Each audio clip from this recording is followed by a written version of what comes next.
européenne. Voilà, bon, bref.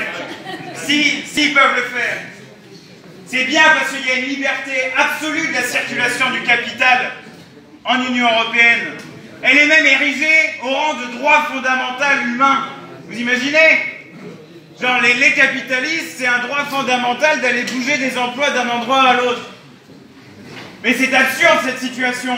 Parce que les pièces que tu m'as montrées tout à l'heure, que vous m'avez montrées, bon, les roues, elles auront toujours besoin de tourner, les voitures. Et donc quoi? Si on dit, ah bah tiens, l'industrie de toute façon, elle n'est pas écologique, mais que nenni, on va les réimporter ces pièces-là ensuite. C'est ça qui est anti-écologique, c'est de faire venir des pièces ensuite encore plus loin, alors qu'on pourrait les produire ici. Et ils n'ont maintenant désormais que ce mot à la bouche. Même les macronistes et tous ces libéraux qui ont pourri l'industrie du pays. L'autonomie industrielle. Mais il ne s'agit pas que d'en parler, il s'agit de la construire.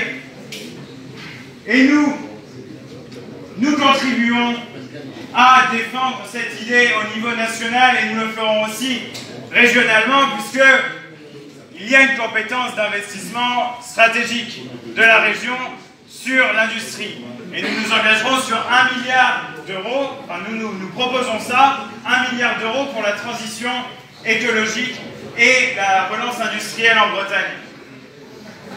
Donc, voici où nous en sommes, voici où vous en êtes surtout. Et sachez que dans cette lutte que vous menez en ce moment,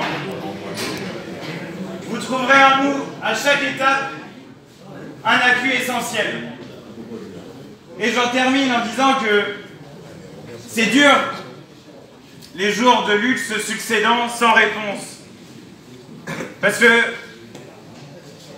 quand on en vient au point où vous en êtes de la lutte, on essaye à chaque fois de pousser un argument de plus pour forcer à la négociation.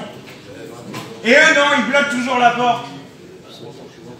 Mais c'est dans tous les secteurs de la société pareil aujourd'hui. Je veux dire, l'autre jour, j'avais été complètement frappé. Il y a genre